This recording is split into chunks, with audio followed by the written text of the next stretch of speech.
Welcome to News Mongolia, where we bring you the latest stories and updates from across the nation and beyond. I'm Batsir Namshar. On the News Mongolia today, JICA Senior Advisor delivered a lecture on agriculture and rural development at the National University of Mongolia. Brain drain concerns: 8 out of 10 Mongolians abroad don't plan to return. 35 health services are now available online in Mongolia. For the news, stay tuned. The Japan International Cooperation Agency Mongolia office and the National University of Mongolia launched the Jaa Chair Course program in 2023. Nakada Shunichi, JICA Senior Advisor for Agriculture and Rural Development, delivered a special 2-day lecture for the program. On Monday, the first session was held at the Mongolian University of Science and Technology, tailored for researchers and focusing on Japan's 6th industrialization program and community development through cooperatives. The second session took place on Tuesday at the National University of Mongolia, delving into Japan's agricultural practices and food security and open to the public.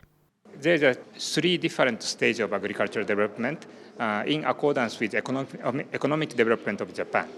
It starts from post-war recovery period, then move to dynamic economic development period, and also last phase, kind of maturity of the agricultural market. In these 3 different stages, Japanese government applied different policy to meet with consumers' demand. That is the main topic of today's lecture. Founded in 1942 as Mongolia's first state university, the National University of Mongolia has a cadre of professors who graduated from Japanese institutions, fostering robust ties with Japan. JICA plans to help National University of Mongolia become a comprehensive research university, prioritizing collaboration between industries and academia. We started this program with the National University of Mongolia about 2 or 3 years ago. And since last September, we set up this program as a normal course in this university. And so far, we have dispatched more than 5 Japanese lecturers, including our president, Dr. Tanaka, who gave the special lecture for this program in 2022. So this lecture, the purpose of this lecture to share the experience and knowledge of Japanese development history, and this program will benefit for not only for the student of this university, but also for others, including the students from other universities, and also even the scholars from other universities, or those who are from ministries, local government, etc. So I hope this program we would like to continue this program with the National University of Mongolia. Active participation was seen from a diverse group of attendees, including representatives from the Embassy of Japan, the JICA Mongolia office, National University of Mongolia's students, Japanese researchers, Mongolian graduates of Japanese institutions, human resource development scholarship recipients, Jugamo representatives, and faculty and students from the Mongolian University of Science and Technologies Graduate School of Business. Amidst sweeping global migration trends, Mongolia grapples with a significant diaspora dilemma, as polls show that 8 out of every 10 Mongolians living abroad have no intention of returning. Often referred to as brain drain, this has profound implications for a nation's economic development and societal fabric.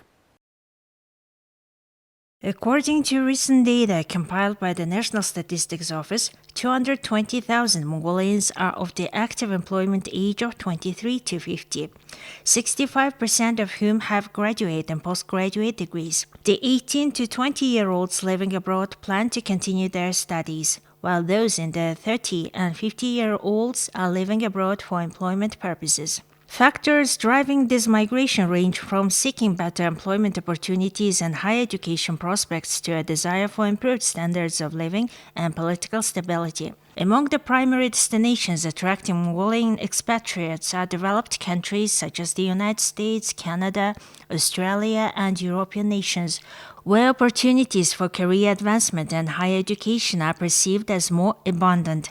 Countries like South Korea and Japan have also emerged as favored destinations offering attractive employment prospects and cultural exchange programs.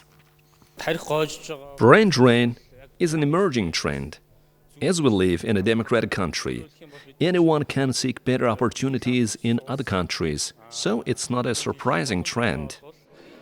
Mongolia was ranked 123rd out of 177 countries in the latest Brain Drain Index, a stark indicator of the nation's ongoing struggle with the immigration of its educated and skilled workforce, with 4.2 index points.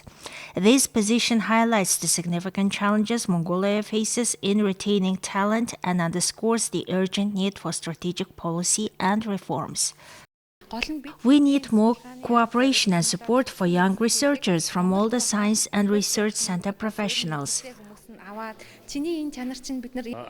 In addition, maybe we should provide in-demand professionals the opportunity to work for various organizations simultaneously. Maybe we should invest more in supporting in-demand science and technology professionals, and then maybe we can change this brain drain into brain gain. The Beehive program was implemented in 2012 to tackle the brain drain issues but had no noticeable results. The government of Mongolia has revived the program and is launching Beehive 2. For example, we can organize online lectures for students here because we need the knowledge and education of those professionals working abroad. As Mongolia confronts the challenges of widespread immigration, it stands at a critical juncture. Proactive measures and strategic investment are imperative to harness the full potential of human capital and secure a prosperous future for generations to come. E-transition is one of the significant initiatives underway in the health sector. As part of this initiative, 37 programs in the health sector can operate in coordination with each other. Additionally, individuals who receive assistance from medical institutions can access 35 types of services online, such as examination results and sick leave certificates. The e-transition project was initially launched in 2016. Presently, 706 organizations are actively communicating and exchanging information within this initiative. Funding for this project, at a cost of $19.5 million, was provided by the World Bank. For unwell individuals, navigating paper-based services can be challenging. This issue is effectively addressed through e-transition, offering a more accessible and streamlined approach to accessing necessary services. We are currently organizing training sessions for 24,800 doctors across the country in conjunction with the healthcare sector's transition to e-transition. Training has commenced in all areas, covering 21 provinces and all districts of Ulaanbaatar city. Last week, we conducted training sessions in the 9 districts of Ulaanbaatar. The prenatal care record, ambulatory care, and vaccination certificates are all integrated into the horse system. This integration guarantees that you receive the necessary information and reminders promptly. No longer do you have to deal with old paper documents. Moreover, the elimination of bureaucracy from the healthcare sector marks a significant stride forward. As part of the e-transition project, prescriptions are now recorded in the e-Mongolia system. This helps in tracking counterfeit prescriptions, drug misuse, and side effects. In the future, other hospitals will also have access to examination results, MRI scans, and ultrasound reports with the patient's consent.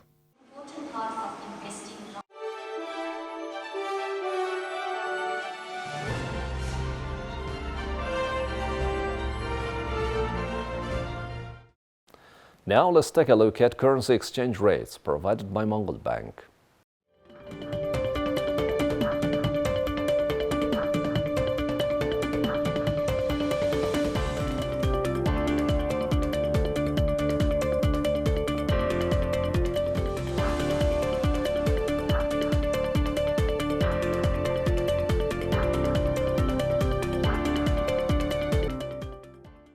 Now let's take a look at international news from our partner agencies.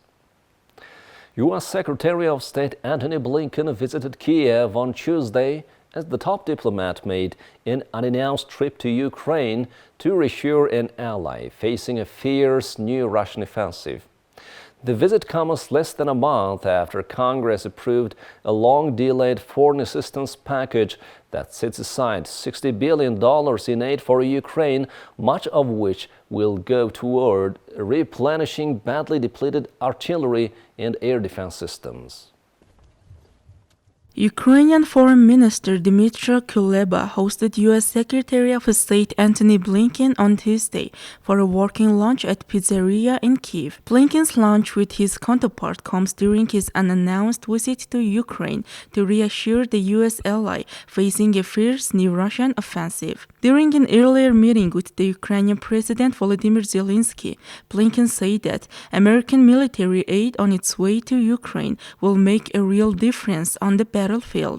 In increasingly intense attacks along the northeastern border in recent days, Moscow's troops have captured around 100 to 125 square kilometers of territory that includes at least 7 villages, according to open-source monitoring analysts. Though most of those villages were already depopulated, thousands of civilians in the area have fled the fighting.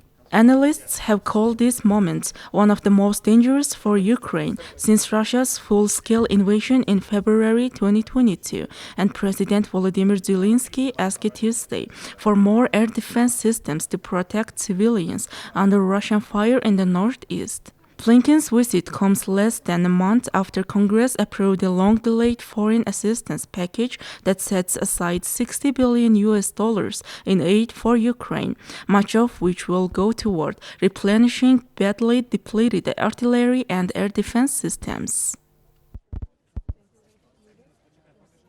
Now let's take a look at the weather forecast for Mongolia and the world major cities.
Well, that's all for today. Thank you for staying with us.